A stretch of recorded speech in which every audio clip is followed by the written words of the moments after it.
Good evening, friends. Welcome to episode 134 for Schnozzcast on Saturday, July 31st, 2021. This is Bob, joined, as always, by my trusty co-hosts, Nick Bader, Cory, Todd Dillon. We're going to get into a little bit of booze news tonight, some Funko This, as always, 90-second sports, gentleman's agreement. We might even do a little bit of existential discussion.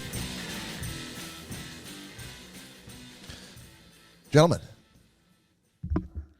Oh, hey. No, you can't steal them. I did. Sorry. It's gone. You got to figure something else out. Sorry, man. That was totally an accident. Oh, I loved it. I had 5 buttons muted, and when I unmuted, I hit all of them except for yours. That's all right, because I forgot to unmute Todd, so his is on now. Oh. You didn't. Thank you. You weren't able to do your oh, hey, so I got you. Yeah. Oh, hey. There it is. Mr. Todd Dillon, how are you, sir? Mighty. Mighty what? I'm mighty fine. All right. So for That's what Mary says. Yeah. What her voice is deep. yeah, what else does Mary say? So let's get the housekeeping on the way. So if you're new, welcome. You can come back here every weekend to join us. You can also stream us in high def audio out on iTunes and Spotify and Stitcher and Podbean and Audible and Pandora and anywhere else you can get a podcast.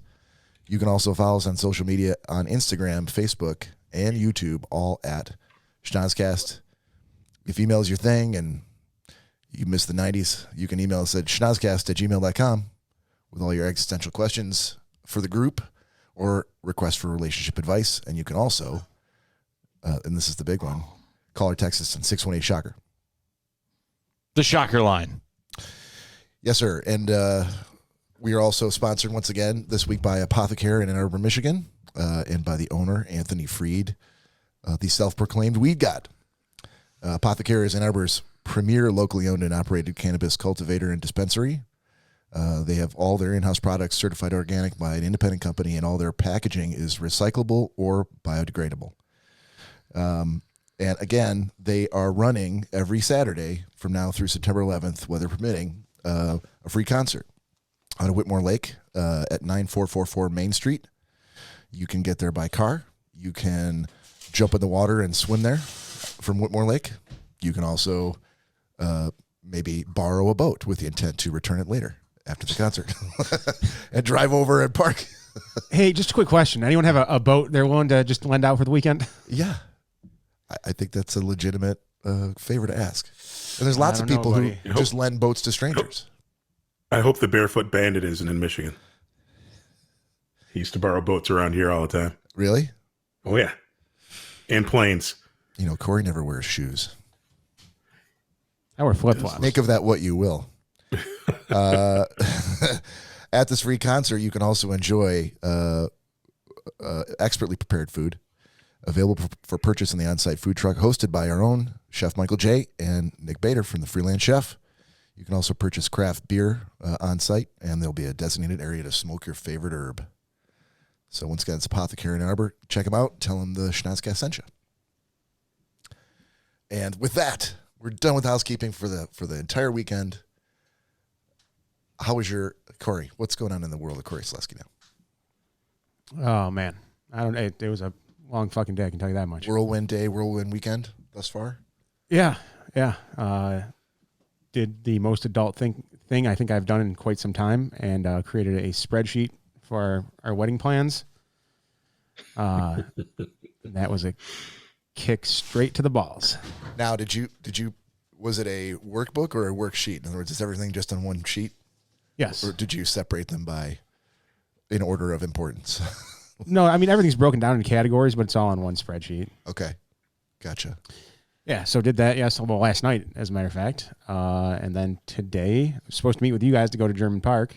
Yeah. But unfortunately, we had a dog sitter come over because we're going for my cousin's wedding next weekend. So met her. She stayed a lot longer than we expected. By the time she left, I still had grass to cut and things to do outside, and wanted to get the car washed and cleaned out. And the more and more I thought about it, I'm like, yeah, if we would head out there now, like I wouldn't get half the stuff done I wanted to. And as I was telling Nick before you came down, luckily, I didn't go because we were going to put the kayaks on the car to go kayaking tomorrow.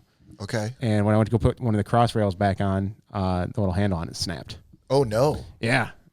So you can't transport kayaks for the moment? No, luckily I called Kelly and Dylan, and they came over with the truck and loaded them up on Dylan's truck. So, wow. Yeah. Okay. Dog sitter, give me a break. So that's 2 adult things you did today. Oh, cut the grass. Sorry, edged, 3, 4. Wash the car, clean the car out. Power wash the driveway. Wow. Yeah, man. Yeah, it was a day. Then got everything together to come down here. Look at you. Our little boy's all grown up. I have my moments, I guess. How about you, Todd? What's shaking? You were on assignment this week.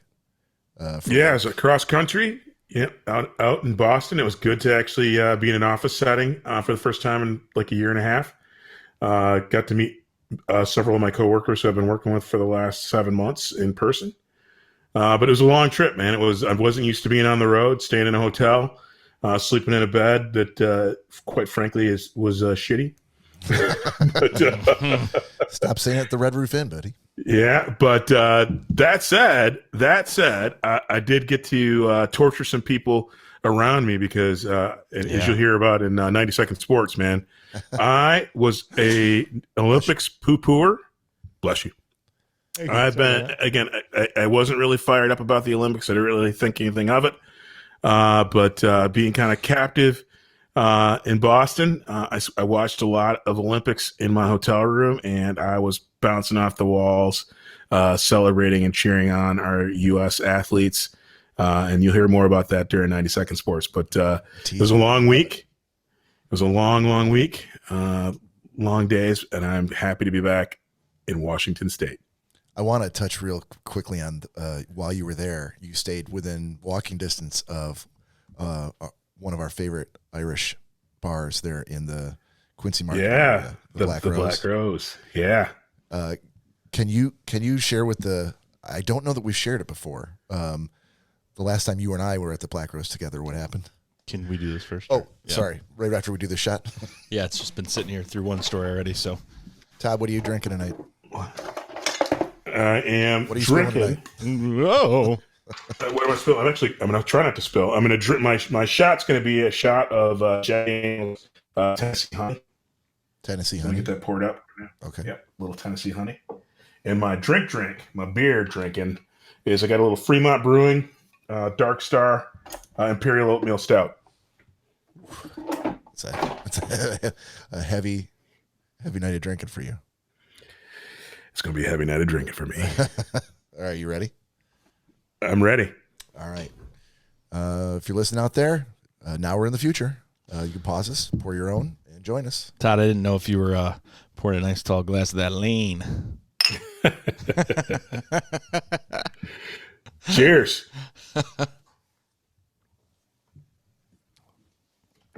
That's nice and cold. Yeah. For a change. Some of that velvet, Todd. Nope, switching it up. Gotta get a little of that honey in me.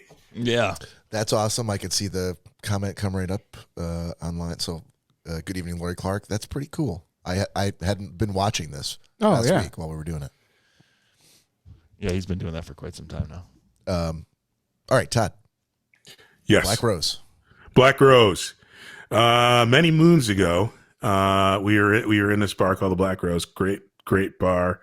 I'm hoping it's still open now. There's a lot of great places that closed down due to the pandemic, but didn't swing by there this time. But we were there many years ago, and I saw the coolest thing that any person's ever done in my life, and I've had the fortunate opportunity to mimic it. But again, he was the original. Bob and I are in this packed bar of people just enjoying being in a classic Irish pub in the middle of downtown Boston. And an old gentleman walks in, gets up to the bar and says, "I'll have 100 Guinness for the bar." And he orders 100 Guinness beers for everybody in the bar. And I'm like, that is the most badass thing I've ever seen. And like I said, I was inspired by that. It was one of the greatest nights I can remember at a bar ever. Yeah, there was I won't say there was a stampede to the bar, but people were definitely excited.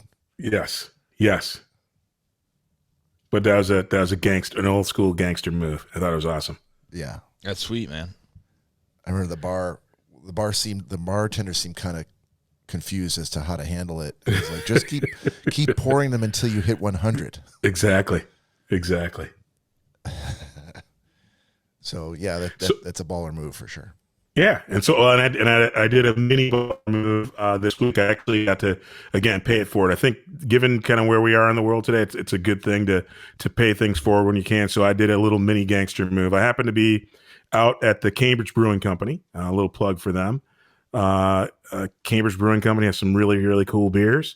I was in there having dinner by myself, and I was sitting in there, and I noticed behind me there was a gathering celebrating a young gentleman's birthday.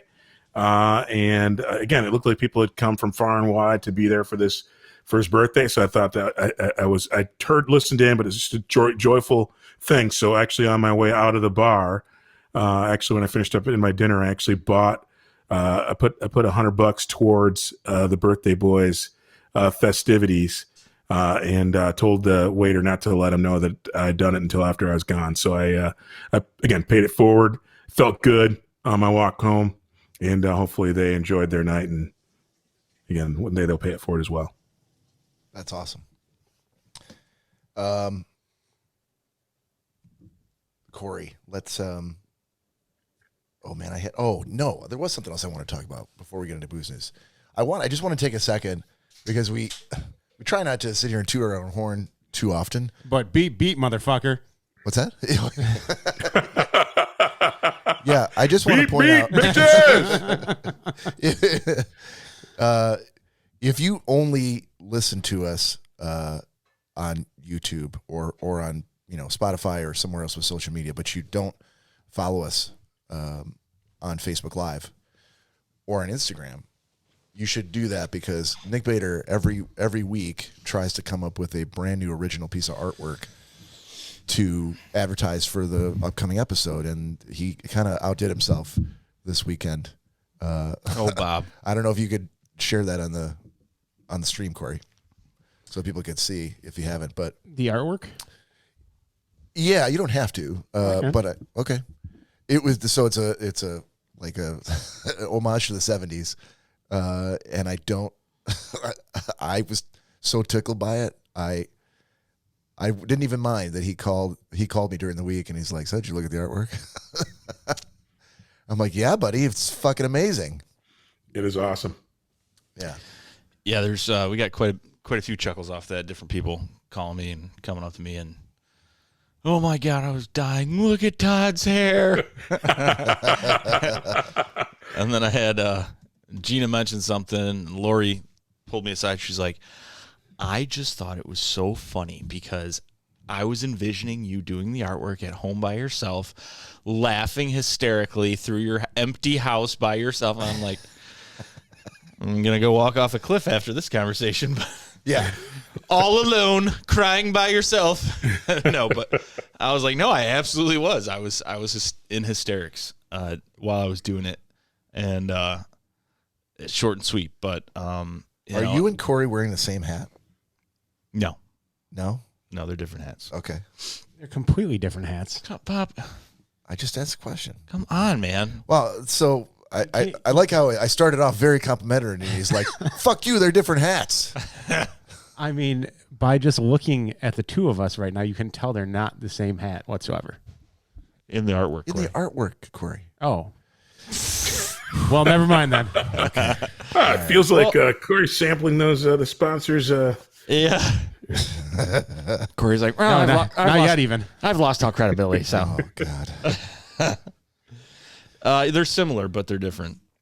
It's like being back in school. People just waiting, just to pounce. Cory takes the artwork to the seamstress for his wedding. He's like, is there any way you can do this whole outfit Yeah. hat and all. Brown tweed tux. Yeah. Yeah. And all of your groomsmen in some sort of 70s garb. Wide bell bottoms. Flared out Yes. bell bottoms. Yes. That'd be Joe. nice. Oh, Joe, thank God you were able to get to the 70s seamstress and get your tweed jacket and everything done. What are you talking about?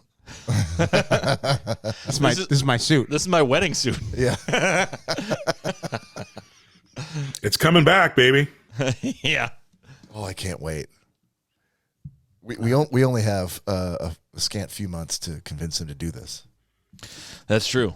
So we got to. There's no convincing We got to put me. the full core press on. I'm not the one you have to talk to. You don't think so? No, I know so. So she's not leaving like the tux and Dude, you know better than that. the garb to you for your groomsmen and for you. No. I mean, I can pick the tux, but it's got to be a certain color and all that. so. Exactly. I can pick the tux she tells me I can have. That's right. You know better than that, Bob. That's crazy talk. You must be sampling some of the goods. No. I was able to pick some features of the outfit. No, you were not. Yes, I was. You were not. You think that you were. Because You I were not. regrettably picked like a flat, no collar shirt, like a band collar, with a stick pin right here instead of a bow tie. Guys, Oh, that's or right. whatever. You did have that, didn't you? Yeah, yeah. And it doesn't age well in the pictures either. was it Right, was it a bolo tie? No. It was No, just a stick pin, like a. Guys, remember what we wore in band? Come on. Basically, I mean, it would kind of look like that in a sense. Dude, all I have to ask. Yeah. All I have to ask is one question. Am I going to be able to wear a cummerbund? No, well that's the outfit. Like whatever he's wearing, we all have to wear the same thing. I know. That's what I'm. So It's gonna be not quite as ostentatious, but yeah. Are we wearing cummerbunds? If you want a cummerbund, you can have one, buddy. No, that's Danielle not how won't that allow worked. that. Yeah, we all have to be exactly. Yeah. matching. No, because You guys are trying to get Cory killed. No, all her bridesmaids are going to have different dresses. Wait, what? They're going to be the same color, but they're allowed to pick whatever dress they want or whatever fits Are you them. fucking kidding me? No. Mary just rolled in and she goes, Mary just rolled in. She's like, you got to pick your shit. And she's like pointing at me. Get out of here. There's men talking. So wait. So there's a possibility that like two girls in a row might have blue dresses, and then the other one might have a bright red dress. No, same color. What I just different style. said, same color. They all have to have the same color. They can have different styles, though. Oh, I thought you said the opposite. I thought you said the same dress but different colors. No. No, that'd be something. I think I've seen a couple. There's been a couple. Can we get a people loop that have back? done Can we that. bring the audio back and see what exactly was said? I know for a fact. That's what I heard said. him say different color. Dude, you don't No, know what you're or talking same same color, style. different Yeah. style. Yeah. But I was thinking to myself, Thank you, I'm like, Pop. does that mean that you have the same latitude with the groomsmen? Like, as long as they can all just get different tuxes, different styles, I mean, personally, I wouldn't care if you guys did whatever you want to get. as long as your cummerbund and your bow tie matches yours. Yeah. Okay. I can't wait to see the beatings. Yeah, I don't. This is going to be interesting. So Yeah. in true Cory fashion, is everyone going to be in flip flops?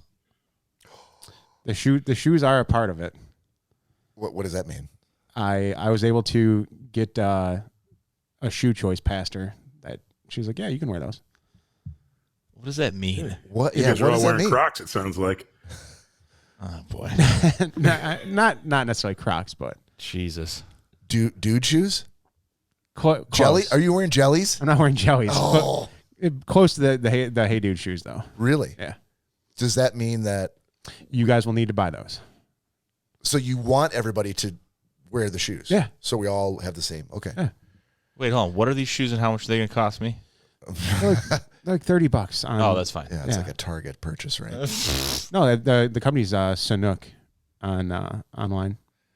Gesundheit. I would You're welcome. refer our loyal listeners back to episode 89, in which Cory did a gentleman's probably a pick of the week for these shoes. I did it for Hey Dude. Yeah. This is a different brand. Oh, okay.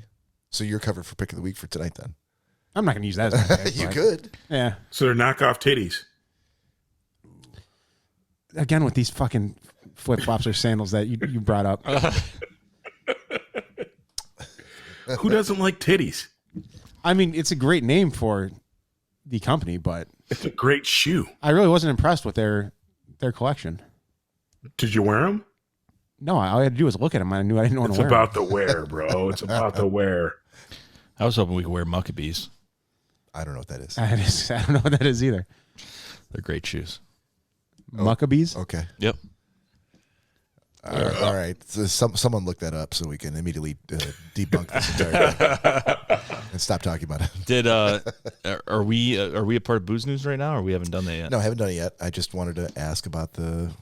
Well, first I wanted to comment on the artwork, and then somehow that went into the wedding. Everything. Outfits. All roads lead back to the wedding. Yeah, but yeah. Let's do a little booze news. And now it's time for Booze News. So, real quick, fellas, just this is going to be a short one. There are a number of different companies that are out there for it kind of caught my eye this week that have different unique ways for loved ones' ashes to be stored should they pass away. Fresh options thanks to these startup companies. First of which, a company called Parting Stone has raised $1.9 million in capital to turn ashes into stones. One person will yield 40 to 60 smooth stones that vary in color, shape, and texture. So, if a loved one, someone that you know close to you dies, this is always an option. They don't have to go in a casket. They don't have to get cremated. They can be created into 40 to 60 smooth stones. Second company called Eterniva has raised $10 million to turn ashes into a diamond that you can wear. Prices start at $3,000. Wow. Third company called Recompose turns human bodies into soil, a more sustainable and cost-friendly solution than traditional funerals. At first, I was a little taken back by the name. Recompose? I'm like, Recompose. I'm like, the other two things were like, actually kind of nice, like commemorative thing, like to have a family. Like you'd say in a very soft, like sort of Alan Allman voice, like, Eterniva.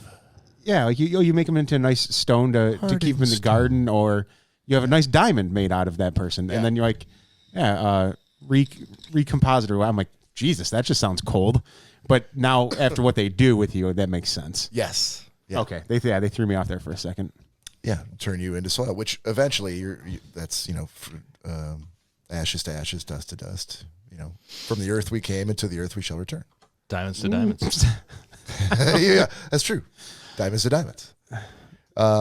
Fourth company, LA-based artist CC Boyce makes something called planterns, URNS, that hold both the ashes of the deceased and a live plant. They retail for $250 to $600. So, would you ever do that, Todd? Have a planter with a live plant as well as the ashes of your aunt or uncle? The diamonds? No. I would not. All right, fair enough. Moving on. Just remember, if you did chose the option to get the diamonds, as Shirley Bassey once said, they won't leave in the night. Last company is a British company called Vinyl. He just breezes right past it. British company called Vinyl, which will press your ashes into a record starting at $1,000. Okay, we know what you're doing. Yeah, I was going to say that's Jesus. That's clearly the last one. Yeah, and that is what I want. every Sunday. I got to listen to Dad. So That's Took you a perfect. second, but That's okay. not, maybe I want to do that. You it's could just- put anything you want on the record. it's an episode of the Schnozzcast. You could put an episode. Well, you could put Now, no- probably 30 minutes. Hang on. ICP B-sides.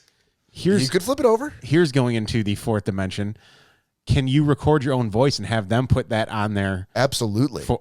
Yeah. Oh, That's done. That's exactly what I would do. And Done. it would be in Hey, my fuckers. I'm be- dead now. it'd be in my will. Exactly. My kids would have to Still listen not to any that good. every Sunday.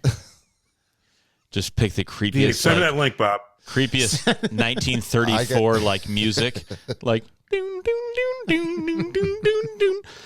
Hey guys, I miss you all. Ding, ding, ding, like a music box or something. Just up here in heaven. Yeah, this is fucking creepy. We have to listen to this every Sunday.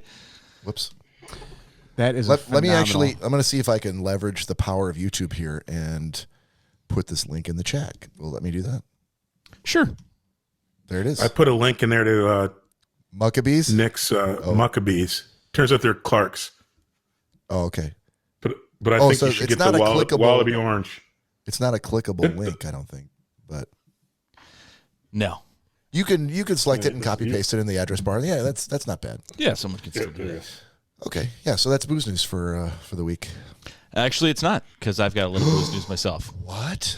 The hell you say? Damn. I know. It was something that I thought we should share. Passing the ball.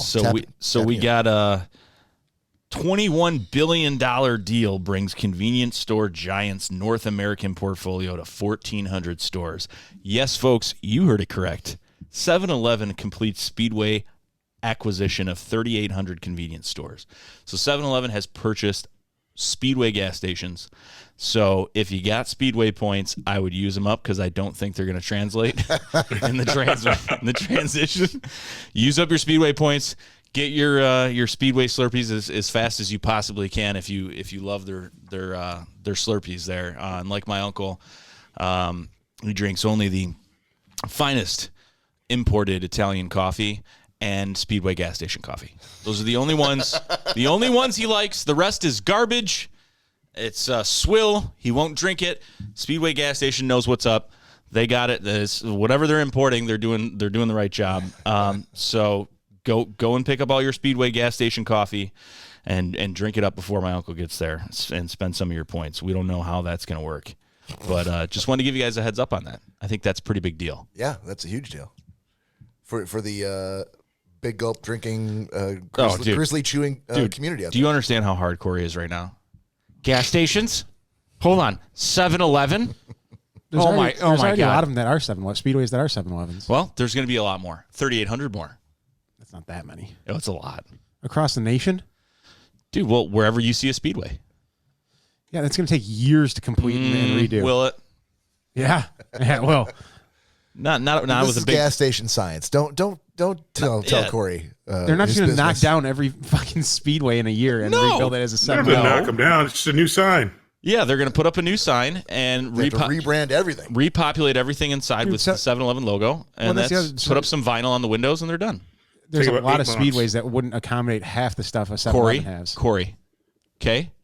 It's not as easy as that. That's what I'm saying. It's not as easy as that. I think I heard Todd ballparking at 8 months. Dude, where are they going to put the rotating taquito wheels? Where are they going to put that? Oh, the wasp dogs? Wasp dogs, baby. Yeah. Speedway already has those. So they're good there. How about the new 7-Eleven pizza maker, like the Subway little oven that they do? I literally went in there the other night to get like milk. I'm like, I could really go for a bowl of cereal, and I got all this cereal but no milk. And I'm like, 7-Eleven. And the only milk. She's like, sorry, hon. The milk guy comes in the morning. I'm like, yeah, it was like 2 in the morning. I'm like, okay.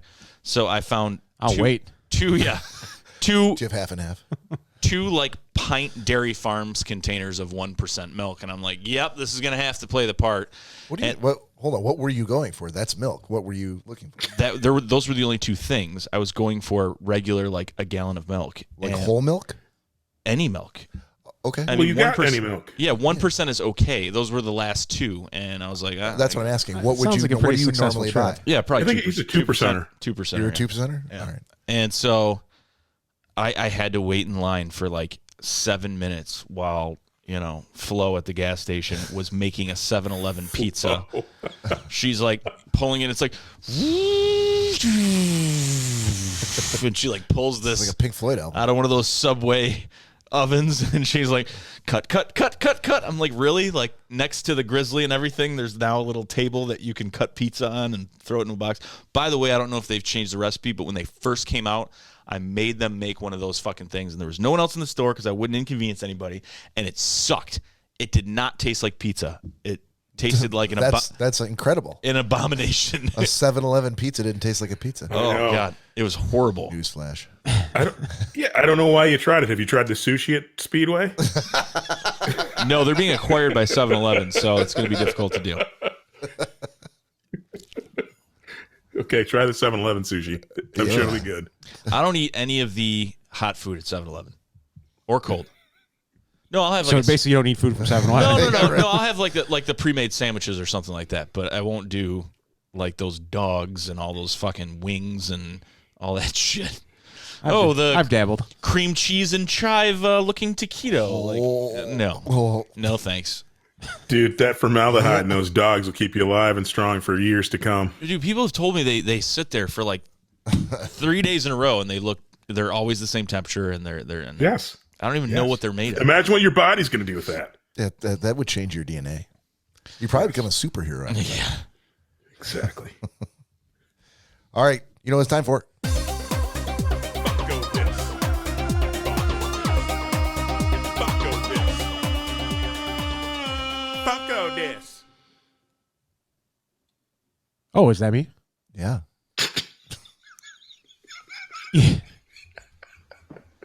I held it. It's getting better. You held out a little bit longer there, Todd.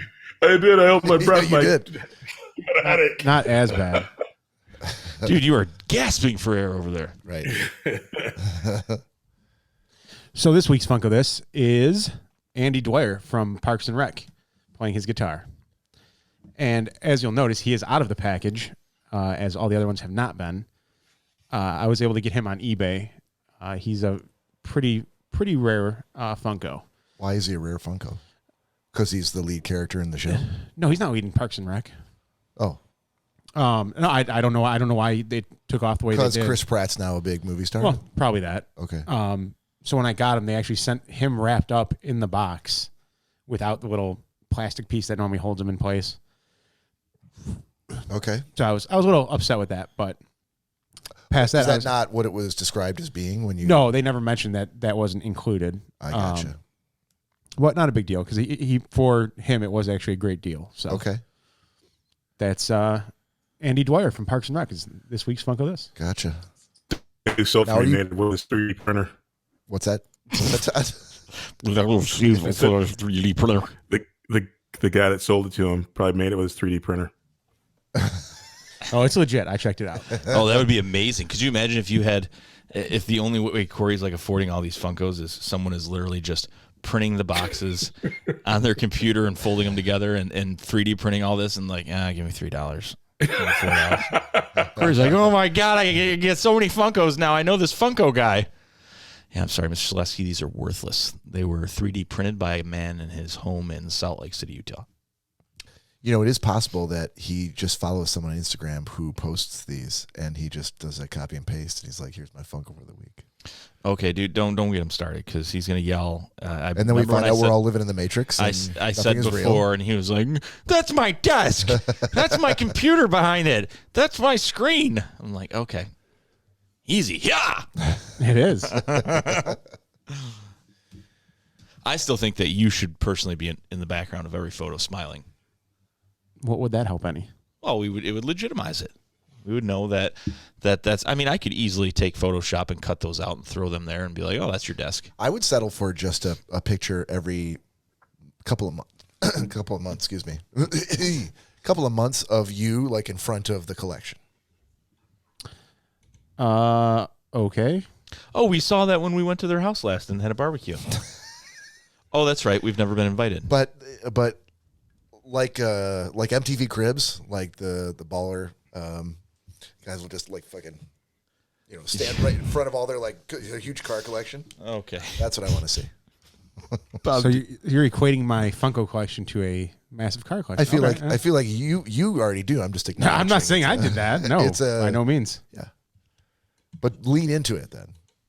Oh yeah, As if it was. That's what I need to do. Oh my God. That'll help out a lot. I could go without ever seeing the photo of you folding your arms in front of a giant wall of Funkos. No, I want to see that. No. I will see that before I die. All right, Todd, can I dish it off to you? You can, sir. And we see him heading in that direction. The 20. He's going for 40. And it's 90 seconds forward. All right. Todd Dillon, 90 Second Sports. Mr. Todd Dillon, I am so happy that you are ready for your own personal segment, 90 Second Sports, my personal favorite. And 90 Second Sports, sir, starts now. Sweet. Hey, so there's a lot to talk about, and I already led into this. No horse racing this week. We'll get back to that next week. But the Olympics, I was a poo-pooer, naysayer. I'm like, who cares? I think we're beyond this. There's too much stuff going on in the world. Who cares about the Olympics? And there's all this drama going on. The women's gymnastics team supposed to be the greatest thing ever. Simone Biles backs out. Again, I am like, I don't care. So I fly off to Boston. I got nothing to do. I'm sitting in my hotel room, turn on the TV, and I get hooked on Olympic swimming. I don't know why. I mean, I know about Michael Phelps and Mark Spitz and all the great swimming tradition here in the U.S., but I saw one of the greatest sporting events ever. This year in the men's 800-meter freestyle, a gentleman by the name of Bobby Fink swam one of the most amazing races in the history of swimming. The guy was in 5th place or worse throughout the entire race. So if anyone doesn't know, it's 16 trips up and back down the pool to get your 2 800 meters in. The guy was in 5th place.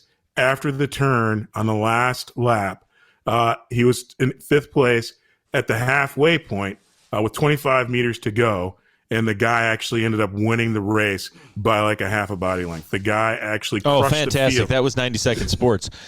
Way to just bring it right towards the end, man. That right at the Damn buzzer. it. That was fantastic. You were right there, man. We're was gonna really, be doing really Olympics hoping- for a month to come. I was really hoping that you weren't going to finish that climax. And then he was able at the last minute to, which, by the way, we normally have a buzzer that goes off at the end of 90 Second Sports. Yeah, it's okay though. But one of our faithful cohorts was downing a Coors Light. So Bobby Fink. I would really love to talk more about my follow-up conversation with you on that, but I feel like that'd be violating the spirit of 90 Second Sports. Oh, it's a direct violation. But what if it's not about the sport? You shall be cited. The fact that All in favor, say aye. Aye. the fact that he's playing a sport in the story, I feel like I'd immediately get slapped down, and I'm okay with that. Well, hey, what about the costumes? Oh,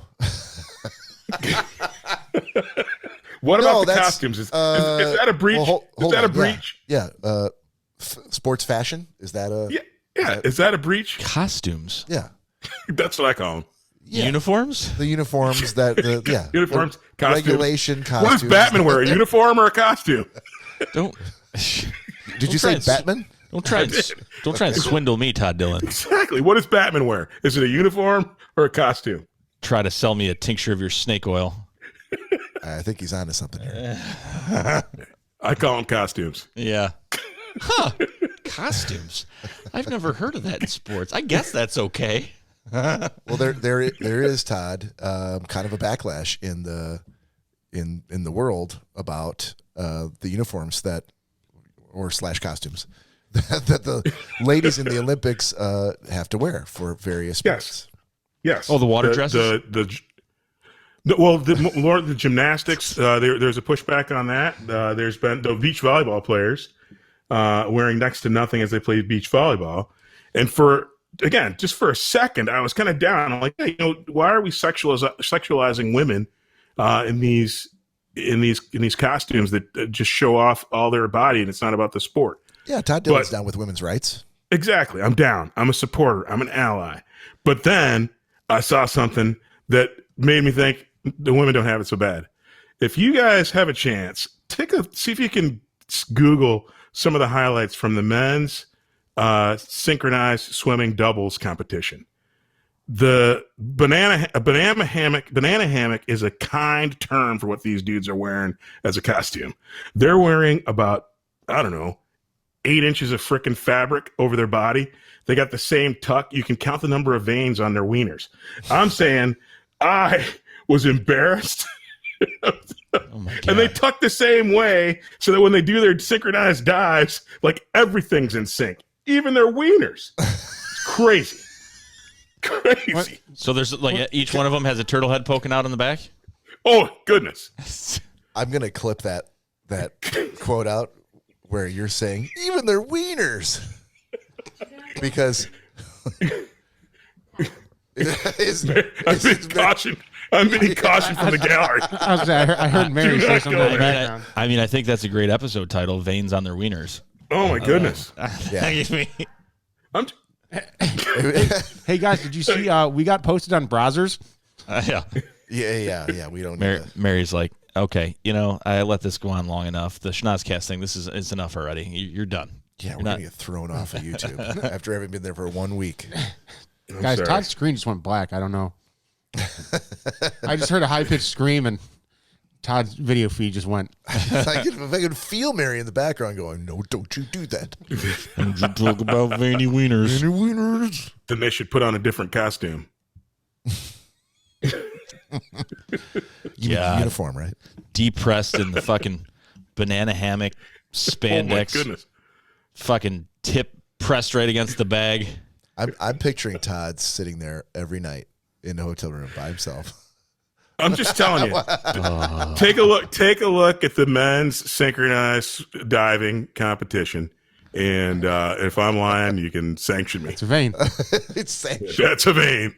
You have been sanctioned by the podcast. If you time it just right and pause it when they're mid-air dive, you can see all the little prairie dogs poking out. It's like I'm at the zoo. But I watched that shit from beginning to end. Yeah. I can see why now. Yep. Actually, the funniest bit though is I find myself I'm rooting for the U.S. like nobody's business. I think that was pretty cool. I don't want. I want their veiny dicks to win. Exactly. I don't want to see that. Was the U.S. veiny dick more impressive than the other countries?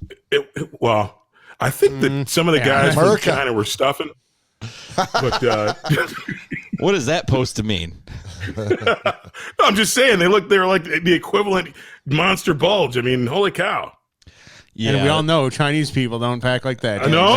I wasn't saying that. I'm just saying that they're shaped like snowballs.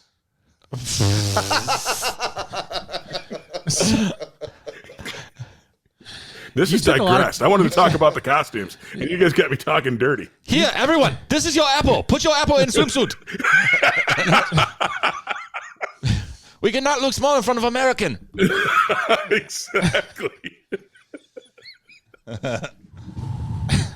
Most racist thing that's ever happened. I was not saying that. I was not saying that. At least we didn't hear the term Chinaman. And here comes Team Africa. Here comes Team Africa. Oh, okay. All right. I'm getting back on the porch before I get in trouble. Hey, hold on now. All right. I feel like we got. Did we get sidetracked? We got enough time. We've done a couple of times before. That I, for back of the term, I'm calling Mixtape Mashup, where Nick Bader's going to chair a walk through a particular year of history with the top 50 songs of that year to pique your interest and see if we can remember those songs and if it lives up to the hype.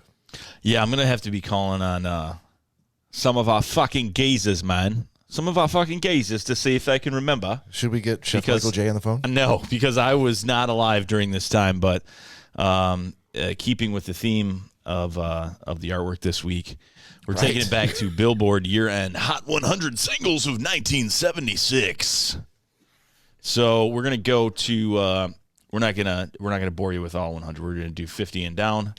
Of number one, obviously being the best, dropping it down from 50 of the top singles of 1976. So number 50, "Show Me the Way" by Peter Frampton. Oh, yeah. Oh, it's huge. That was a big one? Oh, yeah. That whole album it was Frampton Comes Alive, right, Todd? Indeed. Do you feel like we do? I think that was probably the second That's biggest my, song. yeah, I was going to say, that's my favorite song. Cory wasn't even a sparkle in an eye at that point. Well, neither was I. In 1976? Yeah, were you had you just graduated college? Todd started his first job. Yeah. So number 49 is "Low Down" by Boz Scaggs. Never heard of it. No, Bob? I've heard I'd of have to hear Skaggs, it. I'd have to hear it to know. I've heard the band, yeah, but Number 48, "If You Leave Me Now" by Chicago. Yep. Number 47 is "Shannon" by Henry Gross. No idea who that is. Number 46, I may have to look some of these up. "A Little Bit More" by Dr. Hook. The old Dr. Hook. Yeah. The cover of the Rolling Stone is the only song I know from them. Bob has been called an eye doctor on several occasions, or Ophthalmologist in the biz. yeah, or Professor Eyebrow. But he's often been a doctor, and Dr. Hook he's actually been called on several occasions, but for completely other reasons. Number 45 is The fuck? That's the way. I like it. KC and the Sunshine KC Band, right? And the Sunshine Band is correct. Yeah. Oh yeah, did we do that last time where you like said the name of the song and gave us all like half a second? Yeah, if I can, but most of the 70s songs I'm probably not going to know. Sweet Thing by Rufus is number 44. Nope. The theme from Mahogany, Do You Know Where You're Going To by Diana Ross. Yeah, that That's was Billy D. By his number 43. Cold 45. Donnie and Marie Osmond, Deep Purple, 42. Wait. This song is called Deep Purple? It's called Deep Purple, yeah. Oh, because they By who? wore Donnie and Marie. Osmond. They had a show, I heard. They did it, but they also wore like purple jumpsuits. That was a weird thing. This brother and sister combo. That's creepy. I think weren't they also Mormons? No. I don't know. The Osmonds? Were they? I thought she was feel a like they sister were. wife. I swear I thought they were Mormons. Number 41 is Love to Love You, Baby by Donna Summer. Yep. Number 40. Ooh, I love to love you, baby. Jesus. If we had a bucket of tunes, Todd couldn't carry it. I know. Number 40, All By Myself by Eric Carmen. I wonder if that theme. I was singing that when I was doing the artwork. Number 39, also a song I was singing, Lonely Night by Captain and Tennille. Yeah. And my fucking. I remember that. They had like easily 6 or 7 Captain and Tennille albums. They played them all the fucking time. It made car trips like you just wanted to kill yourself. I mean, love will keep us together. That's fantastic. You can't go wrong with a guy singing in a captain's hat. I just don't think that the Captain and Tennille aged well. Not like ABBA. No, it's like the vehicles that they put some kind of new fucking splash graphic on with a sticker. And you're like, no, just give me the plain truck because in 3 years you're gonna be like, oh, remember when they came out with those? Yeah, I can hear the songs in my head. I could probably even sing them just from memory. Okay, but go. not because I wanted to, Go. because I was fucking forced to listen. No, go ahead, go. And I refuse. Cool. You're one of the few that have never. I'm not your dancing bear. Okay. Dance, motherfucker. Vicky Sue Robinson and Turn the Beat Around. Turn the beat around, Vicky C. Robinson. Redone by Gloria Estefan and the Miami Sound Machine. Really? Turn the beat around, right? Yeah. Yeah. Oh, I didn't know that they had done that. You've never heard that by Gloria Estefan? I've heard it by Vicky C. Robinson. I've yeah. never heard it by. Oh, that's cool. Yeah, it's a great version. Dreamweaver by Gary Wright. Dreamweaver. Okay, I rescind my statement of asking you to sing anything. That was in Wayne's World, was it not, Todd? Right now, there are small dogs and bats that are just running into my front door, confused. They have no idea There was what's a scene going on. where Garth was having a fantasy about whoever the Donna Dixon or Farrah Fawcett, whoever the supermodel was in the show. Corey, your thoughts? Fantastic. No, so apparently Donnie wasn't Mormon. It's just Marie Osmond is Mormon now, it seems like. Really? Yeah, she just recently converted To Mormonism. I wasn't aware of that. To a Mormon. Yeah. Okay. Church of Jesus Christ and Latter-day Saints. I didn't know that they recruited that old. Oh, they recruit all ages, Bob. I was there. Always learn something. We are an educational podcast. It's always good that you can take away some little piece of knowledge from each one of us that bring to the table. And I don't know if I would have put the Mormon Church on knowledge Corey has, but I guess so. Dude, really? I guess so. Out of all of us, I think I have the most knowledge on the Mormon Church. Really? Do you? What are you talking about? I went to a seminary. Idea. Yeah, Todd went to seminary. Yeah. Get on the porch. That's not the Mormon Church, Todd. Yeah. What do you think the Lutherans do is break down everybody else's religion? Dude, no. You need to be inside the Mormon Church before. I think Todd went to seminary, and it was something completely different, and he was inside. Hey-o. So number 36, Let Your Love Flow by the Bellamy Brothers. The Bellamy Brothers? That's what it says. Not ringing not ringing a bell. No, I can hear the song. I just didn't know who sang it. Oh, God. Another one by Dr. Hook. Only 16. Classic. That's illegal. Huge year. That comes in. That seems illegal. That's illegal. In Michigan, it's consent, Todd, so. And he is a It feels doctor. like it's still going to draw an ass beating. He's still a doctor. Number 34 is Moonlight Feels So Right by Starbuck. Starbuck? No S. Wow. Number 33 is Golden Years by David Bowie. That's only 33? It's only number 33. We got a long way to go. Yeah, let's hear how many fucking one-hit wonder bands that we've never heard of are on top of that song. These are top singles. You'll Never Find Another Love Like Mine by Lou Rawls. Oh, you Yeah, can't fuck with you'll Lou never Rawls. find. Yeah, that Awesome. was- yeah. Awesome. 31, something that I often say to people, You Should Be Dancing by the Bee Gees. Fucking Bee Gees. Okay, yeah. Finally They're probably peppered throughout the top 10. The number 30, Love Roller Coaster by Ohio Players. Yep. Covered by the Red Hot Chili Peppers for Okay, Beavis and I was Butthead saying, movie. it sounds familiar. Beavis and but Butthead I'm soundtrack. familiar with that. Yeah. That version. Number 29, theme from SWAT, Rhythm Heritage. That's a good Yeah. soundtrack. So, yes. da-da-da, Seriously? da-da-da. Is that it? Okay. That is it, Todd. Okay. And they actually when they redid the movie, they used the exact same soundtrack. They just updated everything. So it's same song. It's really it's actually a really good soundtrack for the movie too. You're thinking I like that song. You're thinking of Nightwolf. Nope. I'm thinking of SWAT. Knight Rider and Airwolf is what you're thinking of. Number 28 is Right Back Where We Started From by Maxine Nightingale. Number 27 is Sweet Love by the Commodores. Oh, If it's by the Commodores, it's good. So Number 2D6 is Shake, Shake, Shake. Shake, Shake, Shake, Shake Your Booty. shake that booty. Yeah. Also by KC and the Sunshine Band. Yeah. Okay. Number 25, Take It to the Limit by the Eagles. Yeah.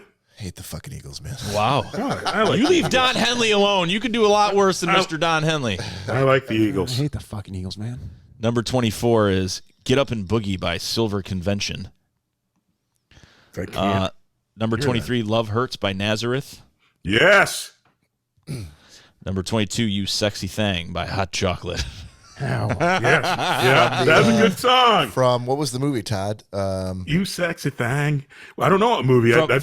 From Todd's bedroom music every night. Absolutely. It was believe all those in guys myself. in Scotland who they're all unemployed and they decided to form like a Chippendales review in their small town. The you know Full Monty. Full Monty, thank you. The Full Monty. Ooh, good memory, Todd. Ooh, this is a good one. I Really Love to See You Tonight by England Dan and John Ford Cooley. Who the fuck is England Dan? No, I Hey, can't Dan. Hey, motherfucker. I said I'm England, England Dan. Dan. Don't you ever forget Fuck it. is wrong with you, mate? Who's in the top 50 this year, bitch? Are you having a laugh? It's me. Are you having a laugh? After this Fucking is done, England Nick, Dan. What's that? after this is done, Nick's got to send me this list. I got to play this on Amazon Music tonight. I got to play this list. I will. Number 20. So we're getting down. Number 20 is Boogie Fever by the Slivers. Yeah. Number 19 is Misty Blue by Dorothy Moore. Can't hear it. No idea. Number 18 is Bohemian Rhapsody by Queen. Yes. 18? Yes. That's pretty number- low. This list is dog shit. That's pretty You, low. wait. for You Queen. haven't seen number one. This You is haven't seen number Billboard. one, but this is solid.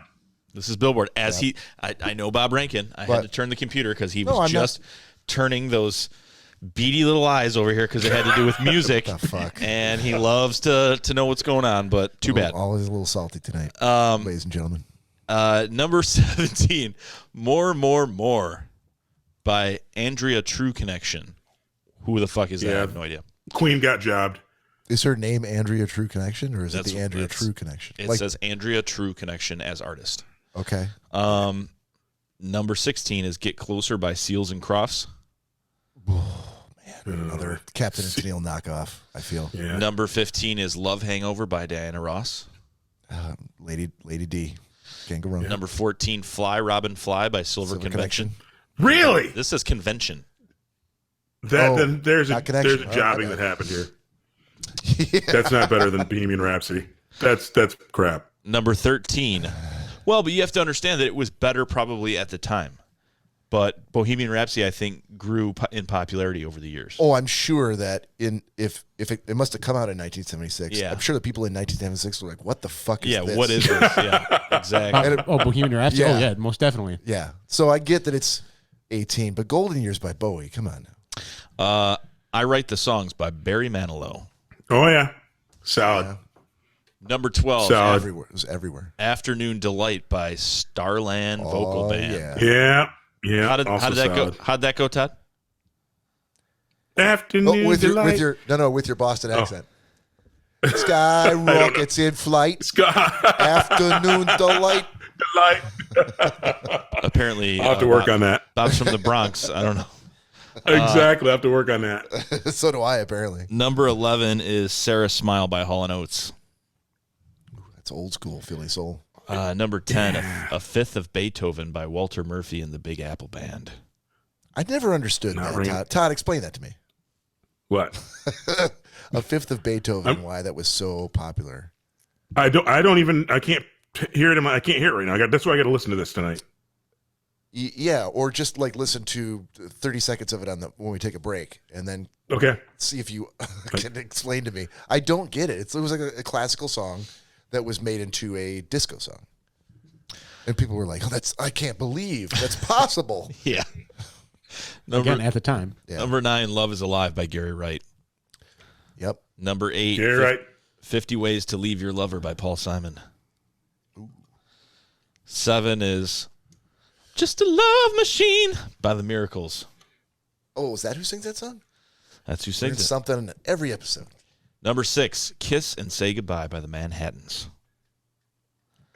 Not the Manhattan Transfer, but the Manhattan. The Manhattans, yeah. Don't know who that is. Number 5, Play That Funky Music by Wild Cherry. Yeah. Number 4 is December 1963. Oh, What a Night, The Four Seasons. Oh yeah. That's a Yeah. good one. Oh, that's a great one. Yeah. Every wedding you've ever been to. Bob Cory, has- how many times do you think you've heard that song this year alone? Believe it or not, not once. Are you kidding me? Swear to God. No, that's not true because you've heard it several times when Bob's played it in the kitchen when we were dancing. At a wedding, I have not heard it. No, not at a wedding, but he said this Yeah. year. This year, I meant at weddings. Yeah. That's what he said this year at a wedding. Say that, but anyhow, number 3 is Disco Lady by Johnny Taylor. Got nothing. Yeah, I don't know Nope. who that is. Nope. Number 2, Don't Go Breaking My Heart, Elton John and Kiki D. Yep. Who the fuck is Kiki D? I wouldn't if you tried. No, I can hear. I don't know who Kiki. It was. Was she? She was a famous singer. Did she ever do anything else? Was she part of a band? She was with Elton John. I was to say that was probably her one song she got known for because it was with Elton John. Elton John. And number 1 She- for 1976, top single, Silly Love Songs by Wings. Really? Oh, yeah. I can hear it. I gotta play this list tonight. I mean, And that's that's Paul McCartney. So And that's it. Yeah. Billboard year-end Hot 100 singles, 50 and down. I maintain we got robbed. There's no fucking way that Bowie's below all the silver convention. Well, again, it's about the time. And at the end of the day, Bowie was still getting even more popular at that point. The interesting thing, though, is I was thinking back, and none of their songs actually made the list, but in or around 1975, because I didn't know what to do for a Christmas present for one of my classmates, I actually bought him, and I wish I still had it, an actual brand new mint condition copy of Meaty Beaty Big and Bouncy by The Who. Who gave you that? I gave it to someone for a Christmas present. You for a did? Secret Okay. Santa. How would I love to have that? This thing made me think about that because it's around the same time that I Yeah. gave it away. Oh man. Well, now that I know that story, Todd, every time I'm in a record store, I'll keep my eye out on that one for you. There you go. Do you have a Thank you. turntable? I do. Do you ever listen to records? I don't. Because I only have 2 records. Okay. You only have 2 of the greatest records ever made. Which are? Thriller, Michael Jackson. Gotcha. And I is that who have sang George Clinton and Funkadelic, one of their albums. Parliament. Okay. Do you Yeah, ever Parliament listen? Funkadelic. Do you ever listen to those records on Sunday mornings? I do not. I'm going to listen to the record I make on Sunday. Well, some people are going to listen to the record I make. Some people I know are going to have to listen to a record on Sunday mornings. Begrudgingly, but they will. Todd, what's your intro for that record? When they drop the needle, what are they going to hear? An airing of Teaser. grievances. An airing of grievances. Okay. Todd Dillon. Are you going to introduce yourself like it's an audiobook from? It'll be in third person. Absolutely. Todd Dillon wants you to know that you could have been better. Wait, hold on. You can't. You're going to take the time to record yourself doing an intro to your own Ashes album, but you're going to talk about yourself in the third person. I am. Oh, you have to title it that too. Ashes. Exactly. By Todd Dillon. Todd Dillon talks Todd Dillon. Todd, and then An airing of grievances. and then you're gonna have to put it in your will that like 5 years later, you have someone set aside to send the second album out.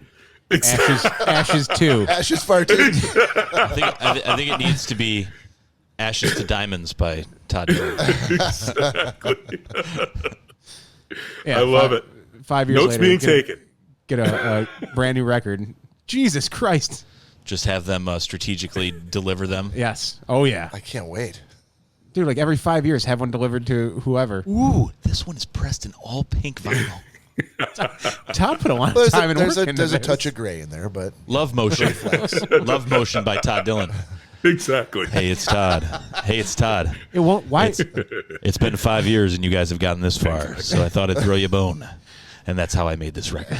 The dust won't come off this one. Yeah. Hey, Mary, what you doing? just pretend. Just do your speech and just pretend like it's skipping. Just go, hey, it's Todd. Hey, it's Todd. Hey, it's Todd. Hey, it's Todd for 30 minutes. on Funko side B. This. That is true. By the time you die, you'll have a greatest hits album for all the work you did for the podcast. Sweet diddly do. All right, why don't we take a break, fellas? So for everybody out there in YouTube Live, or if you listen to us on a streaming service, you can pause this and come right back. We're going to take a 15-minute break, but when we come back, we'll do Little Gentleman's Agreement.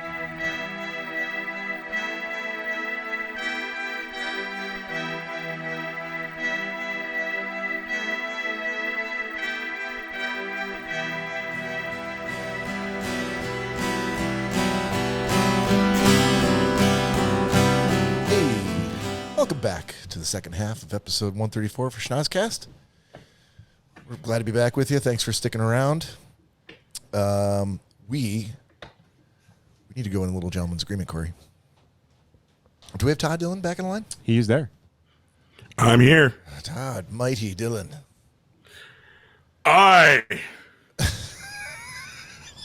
What?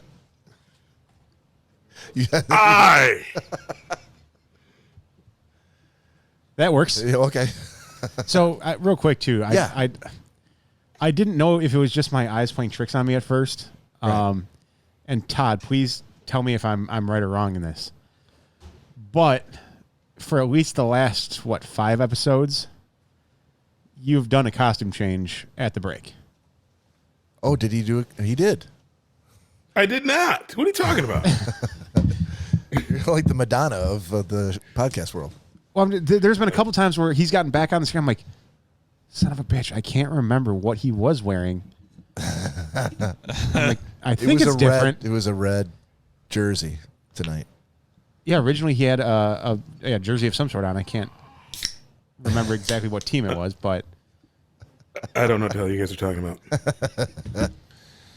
You son of a You bitch. sly son of a bitch. Sons of bitches. All right, so let's do some gentleman's agreement, fellas. I would like to start because do you have 2 to do, Nick? I do have 2 to do, Bob. Let's 2 to do. Let's knock off one of yours That's a then. song. So 2 to do. looking back at this, on the 16th of July, you were assigned Man on Fire. Was that by Todd? Sure. Word. Okay. Man on Fire, go. Man on Fire. I knew it was going to start this way. No, kidnapping movie, Denzel Washington. Awesome flick. I loved it. Awesome. I'm not going to go into great detail. I feel like I saw like the middle of it while we were at Ray's one night years ago. So there was some sense of familiarity there. But yeah, I really liked it. I feel like Denzel's characters, I have not seen him in a lot of movies, but his acting, you can tell he's got like a style, Yeah. And after Training Day, it was a nice flick to follow that up. Not as cutthroat and jagged as his character in Training Day, and he had a little sensibility and compassion. Started out hard, but I think he did a really great job. And spoiler alert, the sacrifice at the end was nice, heartwarming, and it was just all in all a great movie. Fantastic. Awesome. I'm glad you liked it. Yeah, it was. And the little girl in the movie was a little girl in one of the final episodes of Friends in a house that Monica and Chandler were going to buy. Ah, I didn't know that. Yep. That's Her awesome. name was like Madison or something like that. I feel like Todd also knew that that's how we would rope you in. I don't think he knew that. If only that would have been awesome. I did. I knew that's what I was going for. Yeah. You might give it a solid C-, but wait till he gets to the last scene and he sees that girl. Yeah. B+. Dakota Fanning. Is that who it was? Oh, okay. Yeah. Yeah, I would say it's. I would give it Very an young. A. I would give it an A. Thank you. Hey. Yeah. Thank you. Jesus. All right. That's Definitely. the score to beat, I think. Todd, I want you to go next, but before that, we got a shot sit in front of us. Well, and I'm going to be really short. But I got my shot. Yes. Oh, That's a great. that's That's a great lead up. All right. I got Before my I shot. tell you about I'm this ready. shitty movie, let's do the shot. All right. Tipping back. We're going to do a shot here. Cheers. Clink. Clink. Machu Picchu. I mean, honey. All right. Blah, blah, blah. I don't think I'll be doing those again. Todd, What? Todd, you That's a little sweet. It's Yeah. a sweet thing. Todd, you had the cabin. I did. Cory. I did. And I watched Olympic swimming and diving. That's it. You said it I was fell gonna down. be quick. I fell down on the job. Oh, this you week. fell down on the job this week. Okay. Oh no. That's why you're going to be quick. Yes. That's fair. All right. We will. So are you going to take another? I'll take. Yes, I'm going to double up because I'm going to watch The Cabin tonight. Got it. Okay. Well, let's slide over to Cory then. Cory, you had Hidden Figures. I assume that's from Todd. It No, was from from Nick. Nick. Oh, it's from Nick. Okay. No. Good movie. Based on true events and history. A great part of NASA's history and the group of African American females that played I wouldn't even say a huge part. It was basically the entire role of getting a man into orbit and then men into space, as far as doing the computing aspects of and calculations of trajectory and flight patterns and all this and that. So I mean, what's not to like about that, especially being historically based? Great movie. The only thing I will say, Jim Parsons, Sheldon from The Big Bang, terrible in the movie. Sucked. Really? Because he plays he played the same persona and has the same like sarcasm as he does in The Big Bang. So I have to watch and see if I can catch that. oh, I didn't pay attention to it. It was more or less the first line he had in the movie that when I heard him talk and the look he gave, I'm like, okay, so this is just Sheldon from The Big Bang. So I didn't really care for his character. But the one part I did completely lose it at, in laughter, was when Al, Kevin Costner's character, they pulled Catherine into the office because they wanted to know how she knew about certain data on a redacted document. And Al looks at her and goes, well, how did you know about the Atlas rocket? That's not math. it's quite that is not data on this sheet. Like you said, it's classified. And Catherine just looks at him and goes, well, I held it up to the light. And he's like, and he looks around at everyone in the room. He's like, huh? And he holds it up to the light and he goes, oh, well, yeah, there it is. Atlas. And just the way it was actually delivered between the two of them, like I wouldn't be surprised if that was completely improvised in the actual movie. Oh, really? Oh, dude, because it hit that well. It was authentic, yeah. Oh, it was very authentic. Almost as if, like, yeah, they didn't tell Costner, like, hey, this is what her reaction, this is what her line's going to be. That she just gave that, and he was like, let me hold up to the light. And he's like, oh, yeah, there it is, Atlas. So but yes, all in all, a great film. And Todd originally gave me that flick, and I thought it was so fantastic. And I never know which direction you're going to go, but since you like documentaries so much, I thought, since this was real life, this actually happened, and it's not very well known, that it would be super interesting. But I remember when I gave my review, I thought that the two most powerful moments were one, when he went and tore the sign down.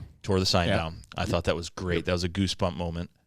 And also a goosebump moment where she's like, ladies, let's go. And she pulled them out of that room, and she started marching down the hallway with all these women. She's like, I'm not going without my girls, and you can let me go or whatever, but you're not getting me without them. And they're like, well, we want you, and unfortunately we don't have the money, and we're going to have to let them go. And she's like, well, you're not going to get me then. And then the next scene was her marching down the hall. She's like, I always wanted to be a supervisor, and that was an awesome, awesome scene. So, yeah, good pick. Hey, and I'm glad you both enjoyed it. And I think the cool thing is, think about that, dude. Most everyone has one in their homes today, except for our poorest people. But we actually call it a computer still. That was human beings that somehow weren't able to transfer that skills. Ultimately, as an elder statesman on this platform, I've actually seen the punch cards that people used to feed mainframe computers. As a tech guy, it is amazing the technology that they ushered in, and they had to do it with their heads. And so there was a set of people who had these skills, and somehow they were not able to pass that along and get exponential growth, because there are very few people of color, very few black women in particular, in tech, and it's something's holding that back. And I think ultimately seeing movies like this and seeing the power of what people who look like you can do is amazing. So I'm glad that you guys both enjoyed it. Oh, most definitely, dude.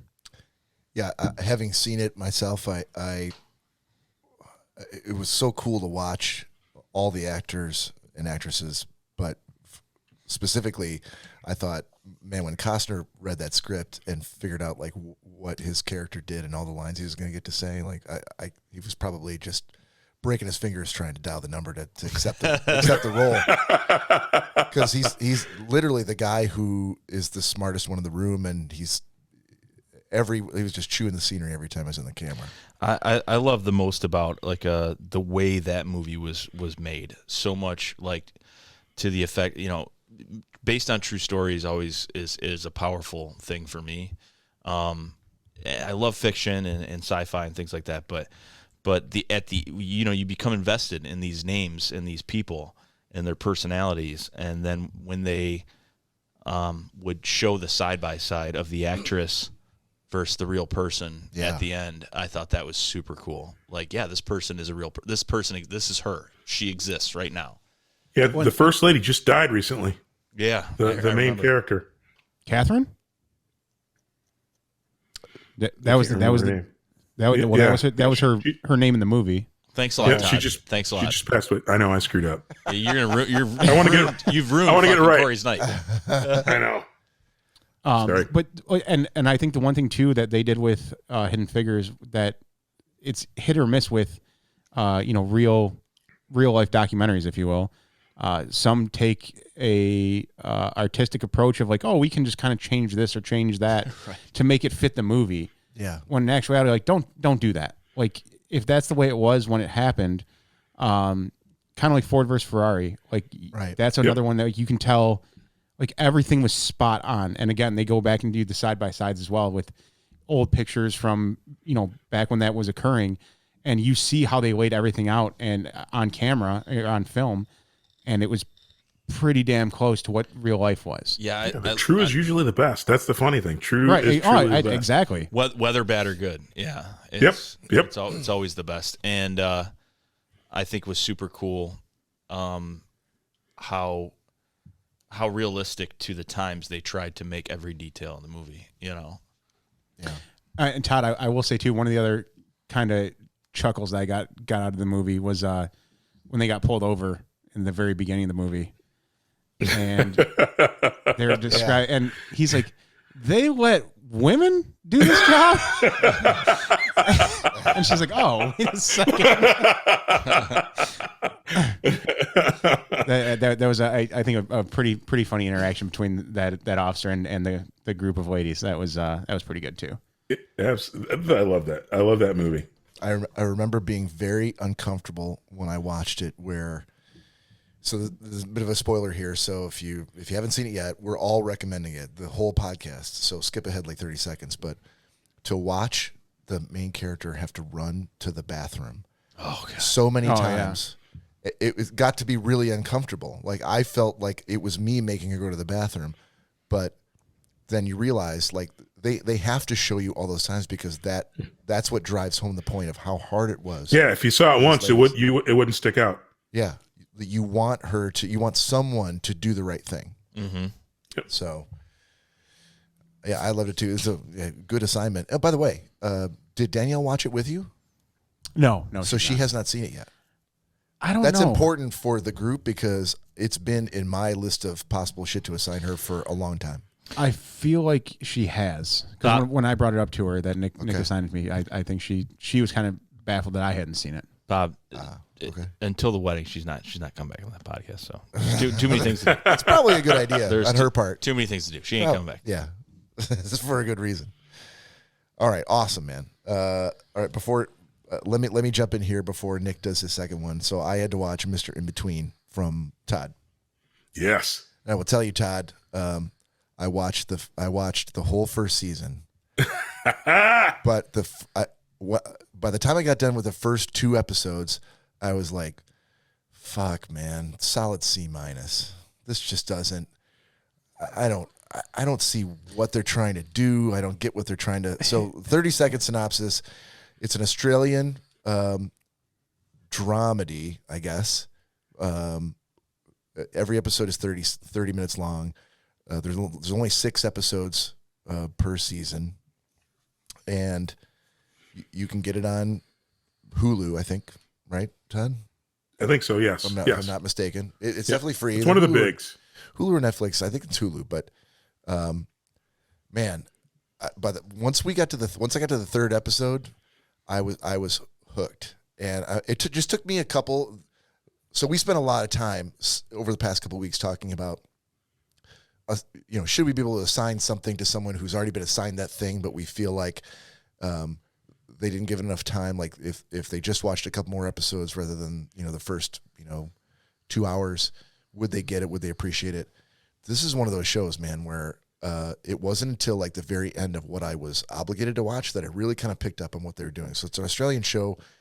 The guy who's the star of the show had actually done a movie about this character, and somebody, I know who it was. It was, there's a guy whose name is Damien, I think, who plays Freddie, his boss in the show. Todd, you'll know who that is. Yep. Who's actually a character on Justified. Yep. And he fucking did a really good job. And I didn't know he was Australian. That's how good he did. I thought he was like from Kentucky. But the motherfucker came out with an Australian accent, and I'm like, wow. And I had to look it up. I'm like, is he affecting that accent? So this guy is essentially, so there's a couple spoilers here. So if you're not interested in that, skip ahead 30 seconds. But so here we go with some spoilers. The guy is essentially a hitman for hire. He works for a guy. He's basically kind of like a problem solver, but he does have a boss. I think he's an enforcer. I wouldn't call him hitman. He's an enforcer hitman. Enforcer for hire, sure. But he's, yes. Well, maybe not even for hire. He's an enforcer that works for this guy, but he takes care of problems with the business. But He's got a brother who's disabled, and he's single all by himself, but he's divorced from a lady, and they have had a daughter together, so he's got, partial custody of his daughter, and he's also, maybe trying to find, a partner in life. And being a good dad. And trying to be a good dad, but trying to, balance the type of work he has to do with the other side of his personality, which is, can I be a good father? Can I actually, love someone, in a romantic relationship? But the thing that threw me for the first couple episodes is the guy is so laconic. It was like watching Cory walk around on camera. Exactly. The guy was just walked around like, and the whole look at his face, he would do that kind of smile where he'd go, and then, but his whole, like, his shoulders would be slumped, and he just fucking kind of amble over here, and he would amble everywhere he went. And I'm like, I don't understand what they're trying to do. There's no, it's not a drama, and it's not a comedy, but it took me like at least 3 episodes to figure out the tone of the show. But after that, I was hooked. And maybe it was like the 4th episode where they just fucking killed it. They knocked it out of the park. The guy who, his buddy, who, again, here's some spoilers, so skip that 30 seconds. The porn? Yes, yeah.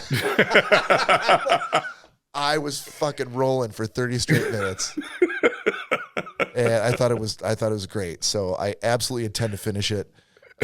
If you're looking for something a little bit different, but it's fucking really solid, Mr. In Between, definitely at least watch the first 3 episodes. And if you really don't like it after that, just abandon it. But I think that'll give you a pretty good flavor of what you're in for. So well done, sir. Thank you. And actually, that's partially why I voted for it. Like, if you assigning someone something, so and maybe they have to watch a little bit further. And I think I told you I had the same kind of experience with Ted Lasso, where I wasn't hooked because they were working too hard at the beginning of it. But but I didn't hate it, and so that's why I voted for you. You can do it, but only if the person, like, if you totally hated it, you're like, this is the worst TV I've ever watched. Why assign you the second 3? There's likely not a chance it bounces back as far as it did, because you said a solid C- and it came back. Oh, absolutely, yeah. No, I bumped that up to an A-. Now I only watched the first season, so I watched season 2's better. Season 3, I've heard is. Don't fucking spoil it. I'll find out on my own. But yep, awesome. I'm glad. I'm 2 for 2. You are 2 for 2. I don't know if I'm going to join you there, because now Nick is going to give a review for what I assigned him last week, which is Castaway. Yeah. So Castaway. I'm always a big fan of Tom Hanks. As with most movies, I have not seen a lot of stuff, but yeah, Castaway, basically 30-second premise of what happens in the movie. Guy works for FedEx, Tom Hanks, on an airplane that crashes in the water, and is able to make it to an island and lives there for several years. Great movie. And I always knew this just from things I heard about Castaway, but obviously wanted to make my own opinion. I want to point out how difficult it must have been to act by yourself. Yeah, 100%. That's why I love that movie. You can get lost in the movie and you can say, oh, God, maybe the movie's a little boring or this, that, and the other, which it wasn't. But I could see where maybe some people would be like, they don't have the exchange of dialogue between different people. But Tom Hanks just nails it and knocks it out of the park. It's a one-man show, basically. 75% of the movie is a one-man show. And he just did a phenomenal job, as he always does. He's a very passionate actor, and he's very, very believable. And it must just showcase your acting skills so much to be able to, talk to yourself and mumble and project what the director wants you to be doing without any spoken words. And I think he did a phenomenal job. Obviously, I'm a fan of Lost, so kind of same premise.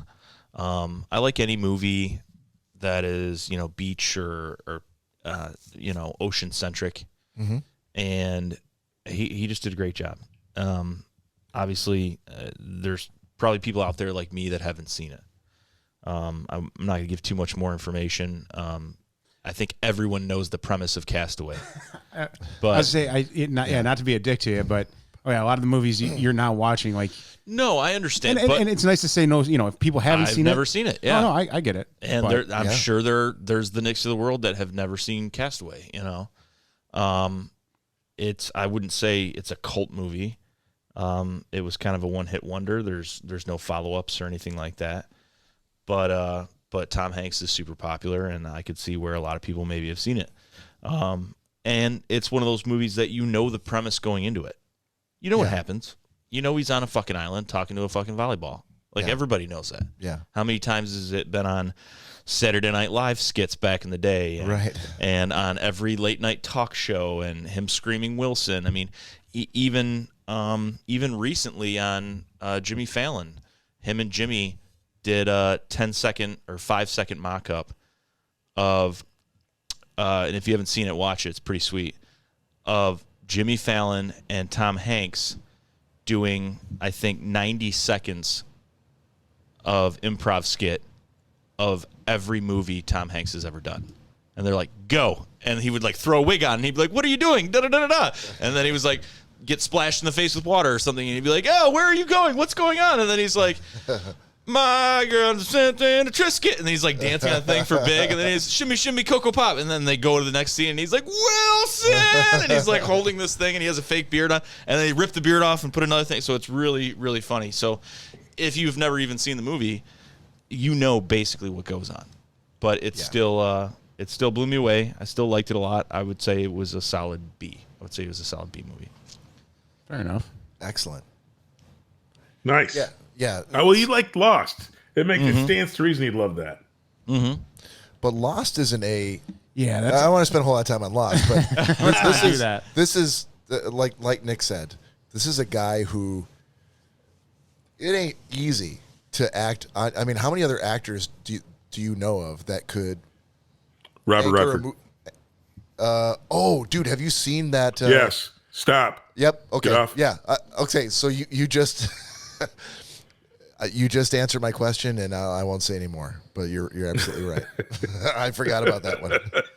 There are too many people who could do what he did. So that is real time, by the way. Is it? Yes. All right. That's what I need to see. All right. So let's do new assignments. The Excel spreadsheet says that I have Todd, Cory has Nick, Sweet. Todd has Cory, and Nick has me. So let me, while you guys are thinking about that, Todd Dillon. Yep. Have you seen? I'm trying to find. This is the one I really have been wanting to assign to you for a couple of weeks. I just haven't drawn you, but maybe you've already seen it. Summer of Soul. No. On my list of things to watch, too. You know what I'm talking about, right? You know it? I do. On Yeah, Hulu? yeah. Yep, On Hulu? yep. Okay. Yep. Fucking phenomenal. You need to watch it. That's what you got. I will watch them. Thank you. Thank you. You already get. I already know it's going to be good. Oh my God. It's been on my list. All right. So let me transfer that over here. Todd, you had Cory, who stepped away. Never mind. But that means the spotlight's on you, Nick, because you got me. Bob, The Killing. The Killing?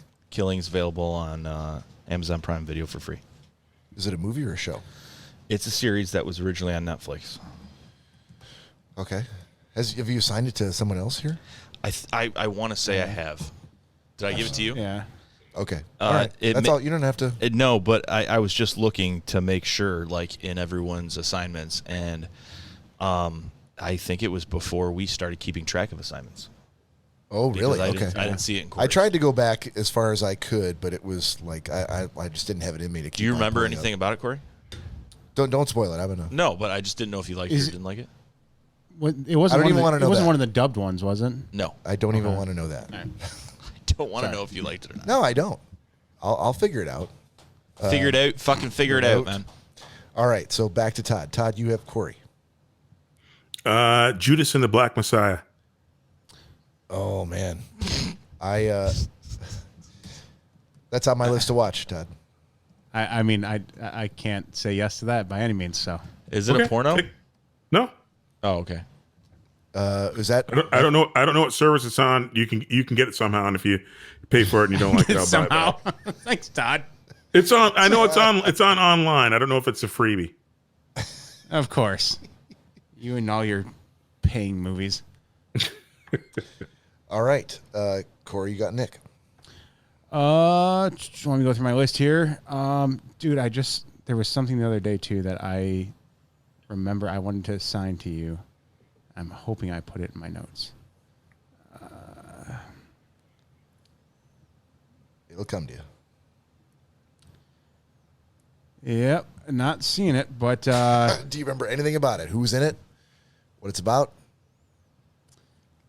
We'll have a little movie trivia contest to figure out what it is that you were going to assign. Is it You know what? Movie Hey- or show? Have you seen The Circle yet? No. Circle season 1 on Netflix. Okay. And Judas and the Black Messiah, Todd, he may not be able to watch it. It's on Hulu Premium, YouTube Premium, Amazon Prime Video Premium, YouTube. So if it's on any of those, you can pay for it. Like if you have Prime, you can just pay for. I'll pay for it. Oh, okay. No. You're not going to pay for it. You're only going to pay for it if he doesn't like it. That's the agreement. Okay. Yeah. Okay. Okay. I can rent it though, right? Yeah, it's a rental. Yeah, so it says Amazon Prime Video Premium subscription. So I would assume that means you can also rent it. Do you have HBO Max? Yeah. It's on HBO Max for free. All right. Sweet. Is that the HBO Go or HBO Max? HBO Max. God damn it. Is that on Apple TV too? It's not for free though. You Oh, gotta okay. pay $20. This says HBO Max, HBO through Amazon Prime, and HBO Now. So just check HBO first. Whatever HBO you got, that'll probably be. If the he one. doesn't like it, I'll buy it. Yeah, that's all I'm saying. All right, that's fair. Corey's making a notation. Make sure not to like. For $20, shit. No. Wait, yeah, if you end up paying $20 for it, that shit better be good. No, it shouldn't cost $20. That's probably true. And I said, if it costs $20, I'll buy it because I know I'm in good shape. I'm trying to win this thing. That's what we need to be doing. We need to be keeping score of who gets all these likes. It's great that we have what people watch, but we don't know what people graded their movies. Oh yeah, so we've never. You're the only one who introduced the grading system for movies. Yeah. And I'm I think we should entertaining start that, but no, I'm not. I don't want because that influences that's an outside factor. Then Yes. Very true. I don't want. Yeah, we need to keep the purity of gentleman's All right. agreement. But I thought we were supposed to assign a movie that we loved or really liked, and we think someone else would. Yeah, Okay. exactly. That's what we're supposed to do. So should And I'd say the Grades grading shouldn't doesn't matter. have to be my A's, B's, or C's. It could be yes, thumbs up or thumbs down. well, I think we've done that. I mean, people have definitely said if they hated it, they've definitely not been. That's fine. I just want to Afraid to- compete, and I want to win at something. Gene Siskel did it. And what was the name of that flick again? Judas and the Siskel Black and Messiah. Ebert. That's right. Yes, Judas and the Black Messiah.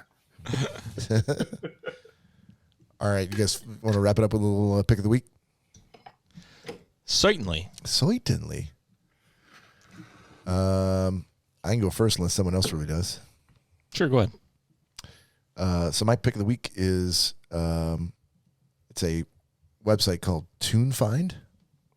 That's TUNEFIND. So I, as a normal guy, sorry Nick, a normal guy who quotes movies all the time. Yeah, that's a normal Every guy. now and again, everybody I know does it except for you, which is fine. You But know a this- lot of dorky people. This do. may actually help you because if you're looking for a quote from a movie, or a TV show and you're not sure where that quote came from, tunefind.com will help you to do it. Oh, no. My bad. I had two. Sorry. Hold on. Let me back up for a second. Oh, here we go. Should I I'm stick with confused. Should I stick with the description or stick with the website name? Anybody pick one. Description. Okay. So the website's actually yarn.co. So let me go back here for a second. So yeah, if you're interested in figuring out, who said this or which movie was it where the guy said this line? I can't remember the name of the movie. Yarn.co. That's YARN.co is a great site to do a quick search on any of that kind of shit. So if you want to know like how many movies reference the word avocado, you can find it there. If you're like, man, I remember that, I love that line, and I somebody just quoted it to me and I thought it was hilarious, but I can't remember what movie it's from. This is the site you want to go to. So yarn.co. Awesome. Going there right now. Yeah, that's YARN. Yes. Not yearn. Yarn. Like all this liquid I've been holding. I already spelled it, but you spelling it again is just driving it home for me. Absolutely. Okay, that's my pick. Nicholas? Fellas. Yeah, so pick of the week this week for me is going to be the Real Good Coffee Company store out of Seattle, Washington. Went ahead and ordered their French roast. You got a 2-pound bag, which if you're not equating how much coffee would be in a 2-pound bag, like I was not, I'm like, 2 pounds, all right, sounds about right. That sounds fine. Yeah, it's huge. It would be like if you took a medium to large bag of Lay's potato chips and filled it up with coffee, coffee beans. It's a lot of fucking beans.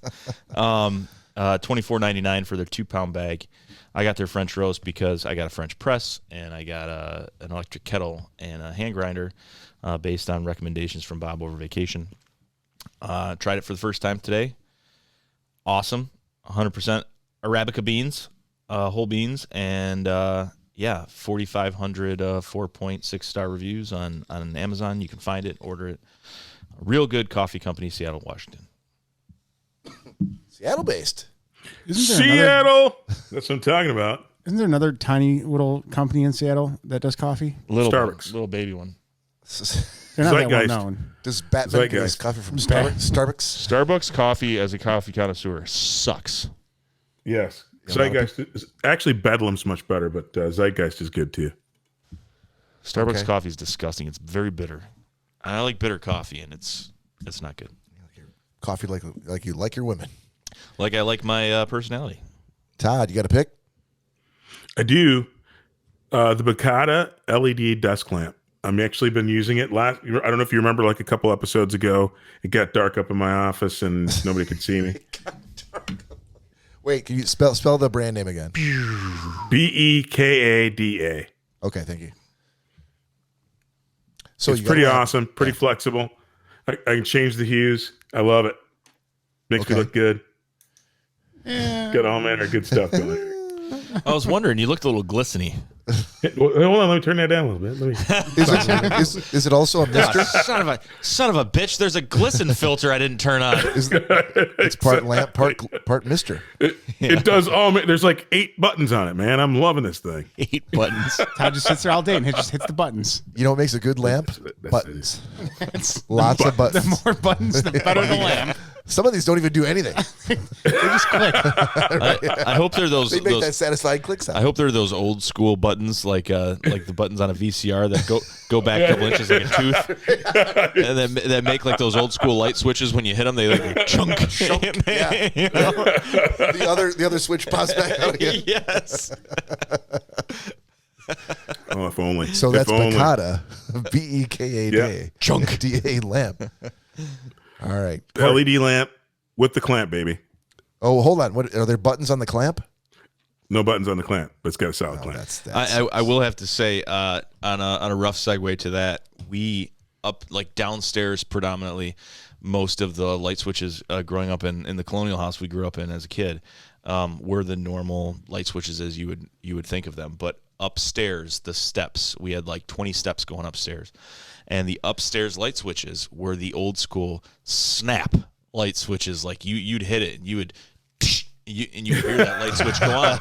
And I remember my brother and I would be like fucking around doing something. It's that breaker in there that you're actually hearing hit. Yeah. We'd be fucking around doing something. And when my mom flipped that switch at the bottom of the steps, it was like ass beating time. And we were like, get out, pull the blankets up, shut up. And the light would come on and boom, boom, boom, boom, boom. And I'm like, oh. So we were trained to, after that switch, like we knew there was a crazy one with a spatula coming up the steps.